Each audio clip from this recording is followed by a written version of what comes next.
This is the story of a woman who walked away from a dream job to take on one of the most challenging leadership roles of her career. Today's story is called A Chance to Change the World. Welcome to The Story. In this season of The Story, we highlight 8 individuals who underwent radical personal transformations to better serve themselves, their loved ones, and civilization. And now, on to the story. The woman recognized the caller ID as the phone rang and picked up. "Hi, are you calling to congratulate me on the board position?" "Well, yes and no," said the voice on the other line. "What's up?" she asked. He responded, "I've got a CEO position available that might interest you." She rolled her eyes. She had already turned down so many offers to be CEO. "No, I've got a lot on my plate now with work, and the baby is due soon. My plans are pretty much locked and loaded. I'm going to take a nice long maternity leave.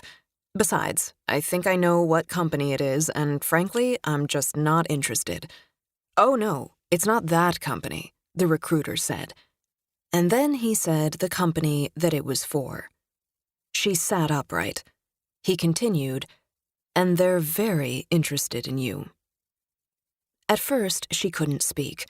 The company was a Goliath in their industry, and she had a lot of respect for them. But she also knew they were facing hard times. Turning the company around would be no small feat. Plus, the timing couldn't have been worse. She'd be crazy to make this jump. "Are you still there?" asked the recruiter. But before she knew what she was saying, the words tumbled out of her mouth. "Yes, I'm interested. Set up an interview."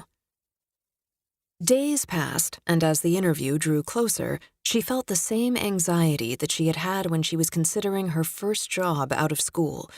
Most computer science majors coming out of Stanford got several job offers, and she was no exception. She had 14 offers from a variety of industries, and she had no idea which to accept. She knew she couldn't just keep putting off making a decision, so she gave herself a deadline. Every day, friends asked about her plans, and every day she cringed as she admitted that she was no closer. Did she want to teach? Consult? Did she want to go with a startup or an established company? She had no idea. The day before her deadline, she approached a friend. "You're the best analyst I know. Can you help me analyze my options?" He dove in early, and they stayed up late into the night making charts and graphs, looking at every possible angle. At midnight, she leaned back in her chair and sighed. "What's wrong?" asked her friend. "I still don't know what to do," she confessed.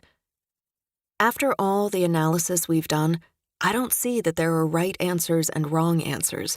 I see 14 really good answers. So forget the analysis. Go to sleep. When you wake up, see what you're thinking about. Then go with your gut." She took his advice. She woke up thinking about the startup, about how smart the employees were and how much the work excited her. She called them, accepted the offer, and became their 20th employee. The startup environment exhilarated her. The pace, the people, the challenge, the opportunity. The founders had a vision. They moved quickly. They tried new things and threw out the ones that didn't work. Frequently, they couldn't find the hardware that they needed, so they invented it on the fly. Their web-based service grew exponentially. And then, they landed a massive client. That's when things really picked up. The little team grew. Investors provided the capital they needed to reach their IPO. They slept in sleeping bags on the floor, they pulled all-nighters, and they made it happen. Their little web service went on to change the world. Over the years, she moved up the chain of command. She grew into product management over a variety of areas and was responsible for 1,000 employees. Professionally, she was set. And personally, she was married to a wonderful husband and they were expecting their first child. Everything had fallen into place. And that's when she got the phone call that would shake everything back up. She couldn't pass up the opportunity to take the helm of a major corporation that had huge potential. Like her job selection after graduation, it came down to 2 key factors. The company had great people, and the challenge intrigued her. She took the leap and started the day after the company announced her appointment. She spent her first weeks listening and observing employees to find the right strategy. That was no easy task in a company of 14,000. She held meetings, town halls, and made herself available in the company cafeteria so she could chat with employees. These actions breathed energy into the team. One day in the cafeteria, an engineer approached her and said, "Hey, is it go time?" She stared at him, confused. She was worried he was saying he was going to leave the company. Attrition at the time of her arrival was close to 50%. "We've been here a while," he said, referring to the employees that had been with the company since the beginning. "We have lots of ideas to help. Can we do them? Or do we need to wait for you?" he asked. "Don't let me get in your way. If you can make some improvements, please do," she said. "Then it's go time." He grinned. The woman organized her executive team and assessed the state of affairs for every line of business. She called for all hands on deck and led the charge for new product launches. She negotiated acquisitions and brought in new companies, talent, and technology. The new lines of business that she implemented were growing rapidly, but not enough to offset the significant revenue losses other parts of the company were suffering. The press began critiquing her every move. The media turned into a firestorm of hate. Activist investor groups called for her resignation. The situation was a pressure cooker. But the woman at the helm chose to avoid the negative commentary and focused on the strategies she knew would work. She asked her PR team and close advisors to cut through the noise and draw her attention to only valid criticisms worth considering. With the grace period running out, the woman realized that the best decision was to negotiate an acquisition by a larger company. Because of the few profitable initiatives she had started, the acquisition terms were far more favorable than what they could have been. The company made the announcement. Yahoo would be acquired by Verizon. Then came the rest of the announcement. Marissa Mayer would resign upon completion of the acquisition. Some of the notable accomplishments of Yahoo under Marissa Mayer's 5-year tenure as CEO included tripling the stock price and completing a successful acquisition to Verizon, releasing 4 native apps, Yahoo Mail, Yahoo Sports, Yahoo Finance, and Yahoo Fantasy Sports, growing Yahoo's mobile users to 650 million, building a $1.5 billion mobile ad business.